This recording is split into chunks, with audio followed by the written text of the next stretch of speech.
Film की शुरुआत होती है वर्जीनिया के ग्रंथम शहर में, जहां पुलिस एक बंगले की इन्वेस्टिगेशन कर रही थी। इस बंगले में एक भीषण हत्याकांड हुआ था, जिसमें इस घर में रहने वाले बुजुर्ग पति पत्नी और उनका नौकर मारा गया था। लेकिन आश्चर्य की बात तो ये थी कि घर में बाहर से किसी के भी जबरदस्ती घुसने के कोई निशान नहीं थे। इसके विपरीत ऐसा लग रहा था जैसे घर के लोग अंदर से बाहर भागने की कोशिश कर रहे थे। तभी घटना की जांच कर रहे शेरिफ को एक पुलिस वाला नीचे बेसमेंट में बुलाता है। शेरिफ जब नीचे जाकर देखता है तो बेसमेंट में एक और लाश पड़ी थी। वो एक लड़की की लाश थी जो पूरी तरह से निर्वस्त्र थी और आधी जमीन में गड़ी हुई थी। क्योंकि उस लड़की की पहचान नहीं हो पाती तो शेरिफ उसे जेन डो नाम दे देता है। दूसरी तरफ शहर के मुर्दा घर में टॉमी और उसका बेटा ऑस्टिन एक बुरी तरह से जली हुई लाश की ऑटोप्सी यानी कि पोस्टमार्टम पूरा करते हैं। टॉमी और उसका परिवार पिछले 3 जनरेशन से यही काम करते आ रहे थे और टॉमी अब अपने बेटे ऑस्टिन को भी ये काम सिखा रहा था। कुछ देर बाद ऑस्टिन की गर्लफ्रेंड एमा वहां आती है। ऑस्टिन और एमा आज रात डेट पर जाने वाले थे। जाने से पहले ऑस्टिन उसे मुर्दा घर का एक टूर करवाता है। घूमते घूमते वो दोनों फ्रीजर तक आ पहुंचते हैं जहां डेड बॉडीज को रखा जाता था। ये देख एमा डेड बॉडी देखने की जिद करने लगती है, लेकिन अपने पिता के डर से ऑस्टिन उसे साफ मना कर देता है। तभी टॉमी भी वहां आ पहुंचता है और उन्हें इसकी इजाजत दे देता है। ऑस्टिन फिर फ्रीजर से एक लाश निकालकर एमा को दिखाता है। उस लाश का चेहरा पूरी तरह से पिचका पड़ा था। एमा देखती है कि उस लाश के पैरों में घंटी बंधी थी। एमा टॉमी से इस बारे में पूछती है, जिस पर टॉमी उसे बताता है कि पुराने समय में ये जान पाना बेहद मुश्किल था कि इंसान कोमा में है या मर चुका है। इसलिए उस समय डेड बॉडीज के पैरों में घंटी बांधी जाती थी ताकि उस इंसान का शरीर अगर थोड़ी भी हलचल करे तो उस घंटी की आवाज उन्हें सुनाई दे। और क्योंकि टॉमी पुराने ख्यालों का है तो वो ये परंपरा आज तक फॉलो करता आ रहा है। एमा टॉमी से पूछती है कि इस लाश के चेहरे की ये हालत कैसे हुई, जिस पर टॉमी उसे बताता है कि किसी ने इसे बहुत करीब से गोली मारी है, जिस कारण इसके चेहरे का नक्शा ही बिगड़ गया है। ये सब देख सुनकर अब एमा की हालत भी खराब होने लगती है और वो ऑस्टिन के साथ डेट के लिए जाने लगती है। तभी शेरिफ उस लड़की जेन डो की लाश लेकर मुर्दा घर में दाखिल होता है और टॉमी से कहता है कि उसे ऑटोप्सी आज रात को पूरी करके सुबह तक रिपोर्ट देनी होगी। हालांकि टॉमी फिर भी ऑस्टिन को एमा के साथ जाने के लिए कहता है, पर ऑस्टिन अपने पिता के साथ ही रुकने का फैसला करता है। एमा इससे थोड़ी नाराज होती है, लेकिन ऑस्टिन उसे ये कहकर मना लेता है कि वो जल्द ही ऑटोप्सी पूरी कर लेगा और उसके बाद वो उसे कैंडल लाइट डिनर के लिए लेकर जाएगा। एमा उससे ये कहकर वहाँ से चली जाती है कि वो रात को उसे लेने आएगी। इसके बाद ऑस्टिन वापस ऑटोप्सी रूम में आता है, जहाँ शेरिफ टॉमी और ऑस्टिन को जेन डो की लाश दिखाता है। तभी टॉमी की पालतू बिल्ली एक तेज आवाज में गुर्राती है। ये देख टॉमी बिल्ली को वहाँ से भगा देता है। इसके बाद शेरिफ टॉमी और ऑस्टिन को बताता है कि अब तक उसे उस घर पर मिली 4 लाशों में से किसी के भी मौत की वजह पता नहीं चल पाई है। उसका अनुमान था कि शायद नौकर ने इस लड़की को किसी वजह से मार डाला होगा और उसकी बॉडी को उस घर में दफनाने की कोशिश की होगी, ये सोचकर कि घर के मालिक वहाँ नहीं है। लेकिन जब घर के मालिक अचानक वहाँ पहुँचे होंगे तो उस नौकर ने उन्हें भी मौत के घाट उतार दिया होगा। लेकिन मरते मरते उन बुजुर्ग दंपति में से किसी ने उसे भी बंदूक से मार दिया होगा। शेरिफ कहता है कि वो प्रेस के सामने अपनी ये तर्क तो साबित कर सकता है, लेकिन वो ये नहीं बता सकता कि आखिर ये जेन डो कौन है और इसकी मौत कैसे हुई, क्योंकि ना ही उसकी कोई आईडी मिली है और ना ही उसके फिंगरप्रिंट्स उनके सिस्टम में मौजूद हैं। और सबसे हैरान कर देने वाली बात तो ये है कि उसके सफेद बेदाग शरीर पर कोई भी चोट के निशान नहीं मिले हैं। इसलिए शेरिफ अब ये काम टॉमी और ऑस्टिन पर छोड़ देता है और उन्हें ऑर्डर देता है कि वे आज रात तक जेन डो की मौत की गुत्थी सुलझा ले, ताकि शेरिफ अगली सुबह प्रेस वालों को जेन डो की मौत का कारण बता सके। ये कहकर शेरिफ वहाँ से चला जाता है। उसके बाद टॉमी और ऑस्टिन जेन डो की ऑटोप्सी यानी कि पोस्टमार्टम शुरू करते हैं। इसी बीच वे लोग रेडियो पर प्रसारण सुनते हैं कि आज का मौसम बहुत ही सुहाना रहेगा और आने वाले कुछ दिन तक मौसम ऐसे ही साफ बना रहेगा। इस खबर के साथ वे दोनों अपना काम शुरू कर देते हैं। टॉमी अपने अनुमान से जेन डो की उम्र 26 से 29 साल के बीच बताता है। जेन के शरीर पर उन्हें न तो कोई खून बहने के संकेत मिल रहे थे और न ही शरीर पर किसी जख्म के निशान दिख रहे थे। ऑस्टिन जेन की हर एक एंगल से तस्वीर निकाल रहा था। जब वो उसकी आंखों की जांच करने के लिए उसकी आंखों को खोलता है तो उन्हें एक हैरान कर देने वाली बात पता चलती है। जेन की आंखें सफेद रंग की हो चुकी थी और टॉमी के मुताबिक ऐसा तब होता है जब कोई इंसान कई दिनों पहले मरा हो, लेकिन जेन का शरीर तो अभी भी लचीला था, जो इस बात का संकेत था कि वो हाल ही में मरी है। हालांकि उसका शरीर साधारण तापमान से ज्यादा ठंडा था, जो फिर से इस बात का संकेत था कि उसे मरे हुए कई दिन बीत चुके हैं। ये सारी बातें उन्हें कंफ्यूज कर रही थी। तभी ऑस्टिन ये भी देखता है कि जेन की कमर काफी ज्यादा पतली थी, जो उसके बाकी शरीर पर फिट नहीं बैठती थी। इस पर टॉमी अंदाजा लगाता है कि शायद जेन जन्म से ही ऐसी हो।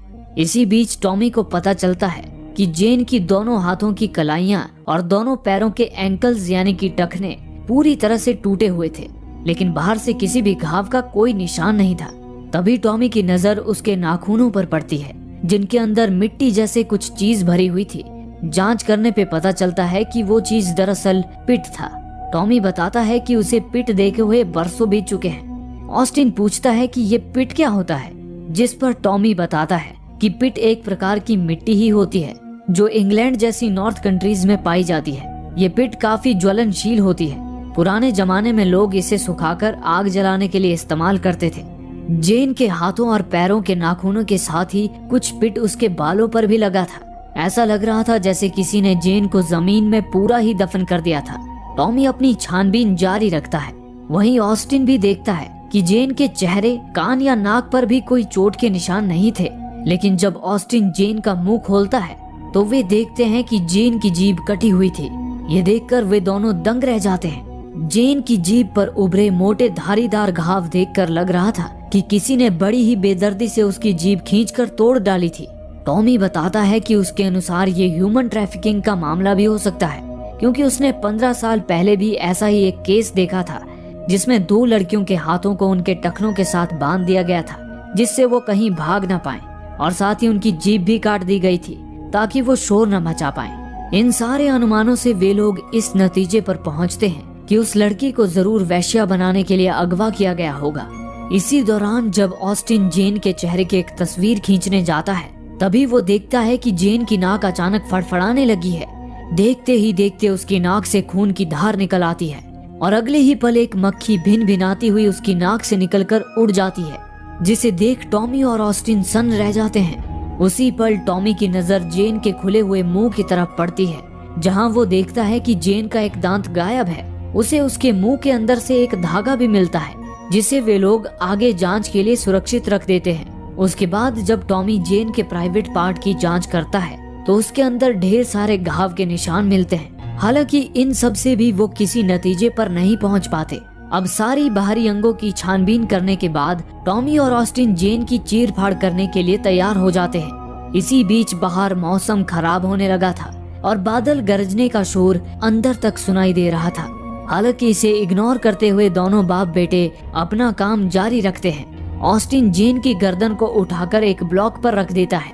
फिर टॉमी जैसे ही उसकी छाती चीरने के लिए अपना चाकू उठाता है, उसी वक्त अचानक उन्हें जोर से बादल गरजने की आवाज सुनाई देती है और साथ ही उनके रेडियो पर कुछ डिस्टरबेंस आती है और एक गाना बजने लगता है, open up your heart and let the sunshine इन। लेकिन टॉमी और ऑस्टिन इस बात पर ज्यादा गंभीरता नहीं दिखाते और अपना काम जारी रखते हैं। टॉमी जेन की छाती से लेकर पेट तक एक चीरा लगा देता है। चीरा लगाते ही जेन के शरीर से खून की धार कुछ यूं बहने लगती है, मानो कि वो जिंदा हो। ये देखकर टॉमी और ऑस्टिन के भी दिमाग के सारे तार हिल जाते हैं। टॉमी जेन की कमर के अंदरूनी अंगों को ध्यान से देखते हुए कहता है, इस लड़की की पतली कमर जन्मजात नहीं लग रही है। जिस पर ऑस्टिन पूछता है, तो फिर इसकी इतनी पतली कमर का क्या कारण हो सकता है? जवाब में टॉमी कहता है, बहुत लंबे समय तक कॉर्सेट पहनने की वजह से कमर में ऐसे बदलाव आते हैं। जिस पर ऑस्टिन कहता है, लेकिन कॉर्सेट पहनने का फैशन तो सदियों पहले ही बंद हो चुका है। उसके बाद जब टॉमी जेन की पसली की हड्डियों को काटकर उसकी अंदरूनी अंगों पर अपनी नजर डालता है, तो उसे दिखता है कि जेन के फेफड़े गहरे काले पड़ चुके थे। ऑस्टिन को लगता है कि ये ज्यादा सिगरेट पीने की वजह से हुआ होगा। जिस पर टॉमी आपत्ति दर्शाते हुए कहता है कि अगर कोई 30 सालों तक हर रोज 10 पैकेट भी सिगरेट पिए, तब भी उसके फेफड़े इतने काले नहीं होंगे। ये तभी होता है जब किसी को काफी देर तक जलाया जाता है। लेकिन इस लड़की के शरीर पर तो जलने के एक भी निशान नहीं थे। ये बात टॉमी को काफी ज्यादा हैरत में डाल देती है। इसके बाद टॉमी जब जेन का दिल निकाल कर देखता है तो उसे उसके दिल पर चाकू से काटे जाने के निशान नजर आते हैं, और सिर्फ उसके दिल पर ही नहीं बल्कि उसके बाकी अंदरूनी अंगों पर भी वैसे ही कटने के निशान होते हैं। लेकिन बिना चीर फाड़ करे कोई किसी को ऐसे जख्म कैसे दे सकता है? वे दोनों इस बारे में विचार कर ही रहे होते हैं कि तभी उस कमरे की लाइट्स अपने आप ही जलने बुझने लगती है और अचानक बाहर से एक अजीब सी आहट सुनाई देती है, जिसे सुनकर ऑस्टिन उस आहट के पीछे जाता है। तभी उसकी नजर गलियारे पर लगे आईने पर पड़ती है, जिसमें वो देखता है कोई शख्स गलियारे के मोड़ पर खड़ा हुआ है। उसे देख ऑस्टिन सहम जाता है, लेकिन वो जब गलियारे के मोड़ पर जाकर देखता है तो उसे वहाँ कोई भी दिखाई नहीं देता। उधर टॉमी को जेन की इंटेस्टाइन में एक रेशा सा दिखाई देता है, जिसे निकालने के लिए जब वो उसके इंटेस्टाइन को काटने की कोशिश करता है तभी जेन की पसली की एक हड्डी से उसका हाथ जख्मी हो जाता है। इसी बीच दूसरी ओर ऑस्टिन देखता है कि वो जिस आहट के पीछे आया था वो स्टोर रूम के वेंटिलेशन से आ रही थी।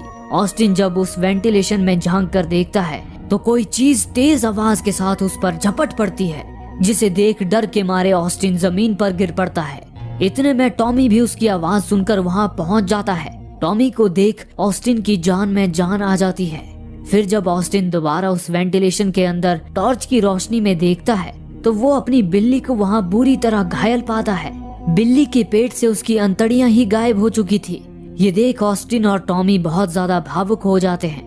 टॉमी को अपनी बिल्ली का दर्द देखा नहीं जाता और वो उसकी गर्दन मरोड़कर उसे दर्द से मुक्ति दिला देता है। साथ ही टॉमी अपनी बिल्ली को क्रेमेटोरियम में जलाकर उसका सम्मान पूर्वक अंतिम संस्कार भी कर देता है। उसके बाद वे लोग अपना काम जारी रखते हुए जब जेन की अंतड़ियों को काटते हैं तो उसके अंदर उन्हें एक फूल मिलता है। टॉमी जब उस फूल के बारे में रिसर्च करता है तो उसे पता चलता है कि उस फूल का नाम जिम्सन वीड है और उसे खाने से इंसान को लकवा मार जाता है और वो फूल भी नॉर्थ कंट्रीज में ही पाया जाता है।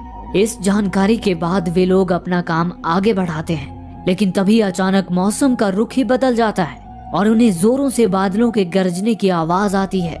इतने में ही उन्हें रेडियो पर उनके शहर में भारी बारिश होने की खबर मिलती है। ये देख ऑस्टिन हैरत में पड़ जाता है, क्योंकि उसने ऑटोप्सी शुरू करने से पहले रेडियो पर कुछ दिनों तक मौसम के साफ रहने की खबर सुनी थी। ऑस्टिन को अब वहाँ किसी खतरे का अंदेशा होने लगता है, जिसके बाद वो टॉमी से आज रात के लिए ये काम रोकने के लिए कहता है। लेकिन शेरिफ ने टॉमी को आज रात तक किसी भी तरह जेन की मृत्यु की वजह का पता लगाने के लिए कहा था, इसलिए वो अब इस काम को बीच में नहीं रोक सकता था। हालांकि वो ऑस्टिन से कहता है कि अगर वो यहाँ से जाना चाहता है तो वो जा सकता है, लेकिन ऑस्टिन अपने पिता को अकेला छोड़कर जाना नहीं चाहता था, इसीलिए वो अपना काम जारी रखता है। इसी बीच टॉमी को जेन की अंतड़ियों में कपड़े से लिपटा हुआ एक इंसानी दांत मिलता है। साथ ही उस कपड़े पर उन्हें एक अजीब सा चित्र भी बना हुआ दिखाई देता है, जिसके अगल बगल कुछ रोमन नंबर्स लिखे होते हैं। और तो और वो कपड़ा जेन की अंतड़ियों में रहने के बावजूद भी जैसे का तैसा ही होता है, जबकि इतने दिनों में अंतड़ियों में मौजूद स्टमक एसिड से उसे गल जाना चाहिए था। उस कपड़े पर बना चित्र भी उन्हें किसी धार्मिक रिचुअल से जुड़ा हुआ लग रहा था।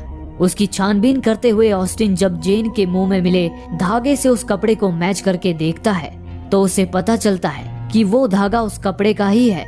उसके बाद जब ऑस्टिन उस कपड़े से मिले दांत को जेन के उखड़े हुए दांत की जगह लगाकर देखता है तो वो दांत जेन के दांतों से बिल्कुल मैच हो जाता है, जिससे ऑस्टिन इस नतीजे पर पहुंचता है कि किसी ने जेन के दांत को उखाड़कर उसे उस कपड़े में लपेटकर जबरदस्ती जेन को कपड़ा खिला दिया था। इन सारी चीजों के मद्देनजर वो अब इस नतीजे पर पहुंचते हैं कि जेन किसी धार्मिक रिचुअल के तहत बलि दी गई थी, जिसमें पहले उसे बांधा गया, उसके बाद बड़ी बेरहमी से उसकी जीभ खींचकर उखाड़ दी गई, फिर उसे वो जिम्सन वीड नाम का फूल खिलाया गया जिससे उसे लकवा मार गया। उसके बाद उसका दांत उखाड़कर उसे कपड़े में लपेटकर उसको जबरदस्ती खिला दिया गया। फिर उस पर एक के बाद एक चाकू से वार किए गए और जब ये सब करके भी उनका मन नहीं भरा तो उन्होंने जेन को जला दिया। जेन की इतनी दर्दनाक मौत के बारे में सोचकर ही टॉमी और ऑस्टिन की रूह कांप उठती है।